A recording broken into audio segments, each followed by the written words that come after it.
once I did it, my band was laughing so hard, and the audience was so entertained that I couldn't stop it. I'm still not stopping it. Well, they intercepted my cocktail because we're on the way to the next bar. Coming up, find out why Tom doesn't get to name the albums. My idea for the album is called Up Your Ass and Around the Corner. It's got a ring to it, everybody knows it. Plus, why Gwen took a shot at Rockstar Romance. I would never go out with a rock star. Like, that to me is like disgusting. But I met this guy and something just happened. It was like, you know, Cupid didn't have a choice. And how that love affair changed the dynamics of No Doubt. There was a period in time when all of us didn't really know how to deal with the fact that she was dating, you know, somebody in another band.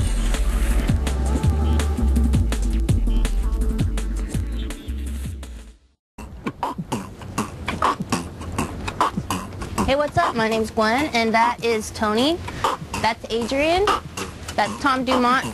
And we are in a band called No Doubt. And you are not in Jamaica, and we are.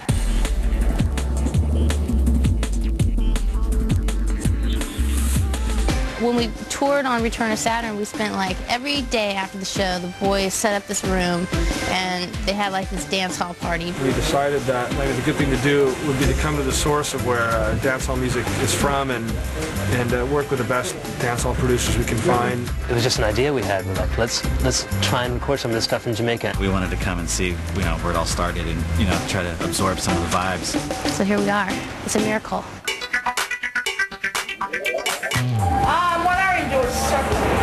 What is that, Robico? Thinking of different titles for the album. The first one I came up with was Hella Good, which Tony hates. And the second one I was thinking of, I wanted to call it just Dance. And then the third one, which just came up today, was called Rocksteady. That's my favorite one right now. No Doubt Rocksteady. So, My idea for the album is going to be called Up Your Ass and Around the Corner. It's got a ring to it, everybody knows it. Today we're making a trip to Kingston to record some guest Jamaican artists on our music. Bounty Killer and Lady Saw. Lady Saw's like this DJ here in Jamaica who's really hardcore. She just came up with lyrics right on the spot, you know. I just went in there and sang. It was really good. What underneath it all you got, tell you that it's just try to I do real you, but me, don't forget. It's so pretty. After 14 years, you kind of build up all these rules and laws about the group, you know, and it's all stuff we made up. And I think we all looked at each other and said, if we're going to make another record, we got to kind of like let go of all that. Bring him in the second chorus, then let him do the bridge, and then go out with the song. More and more underground dancehall thing. Instead of being so precious about getting all the sounds just perfect and all just the right gear, it's just like, you know what, throw up the mics, press play, and jam.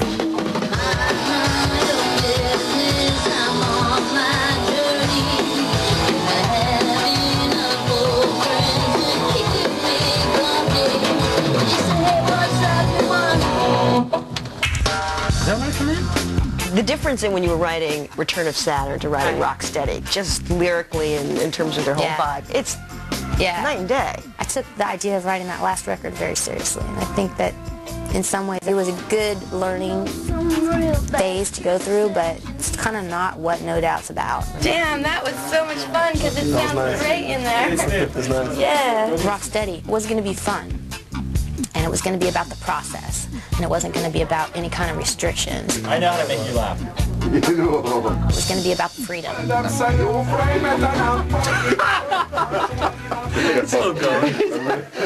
We've had 3 power outages during the recording of these songs here, and one of them was at night. I got a boyfriend, he's in love with me.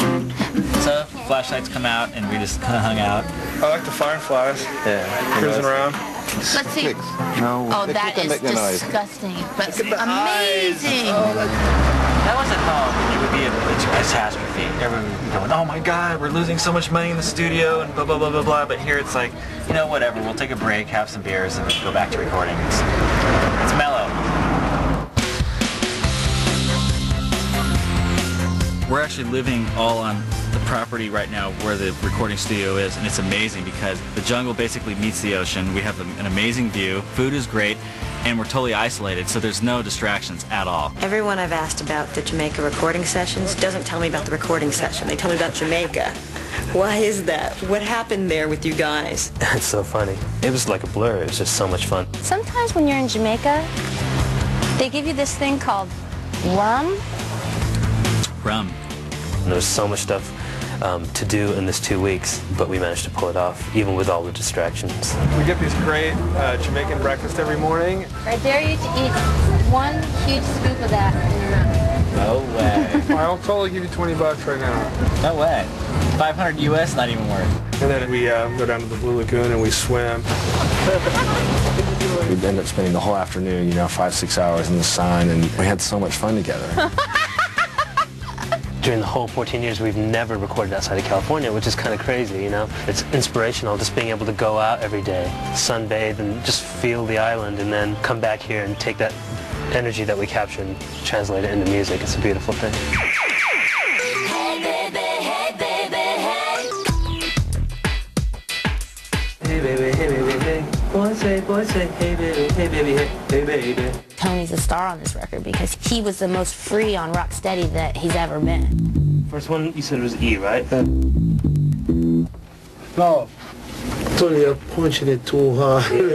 To see my best friend hold that kind of like torch of creativity in the band is so inspiring for me, and I think that really was what made this record great. Yeah! Why could you be free with this record as opposed to other records? What were you like before? I think that I've always been really concerned about everything on all levels, like business and music and the way we present ourselves. He can be really a worrier, and he worries about things, and he doesn't really live in the moment so much because he's concerned about what might happen or what did happen and this and that. And he's kind of grown out of that, which is just so exciting to see. There's so many options. It's so awesome. It is really. And the bridge is amazing. That groove that I just felt like if I let go, we'd be able to take it to another creative place, and that's kind of what happened. It actually did work. You read all these books and you hear about people who just let go of things and you stop worrying about things and you just let the energy flow through you, and as cheesy and cliche as it sounds, it really does feel like that happened. Amazing. Me and these guys are on such an amazing high. I think we're at the best place we've ever been as a band, and the way we get along and the chemistry between us and the way we made this record this year and how easy it was and how it kind of just flowed out of us. It's hard for me to be objective about stuff, but this record I just feel like we really nailed it. Shiva! Coming up, a peek at the next generation of No Doubt. A little Adrian who's going to someday either be a basketball player or a drummer and hopefully wear more clothes than his father. Gwen talks about one of her greatest fears. I don't know why I always get scared that I won't be able to, because to me that would be devastating. And why the rock star life isn't all it's cracked up to be. I found it really tough to have a serious relationship while I'm on the road, but I'm still looking.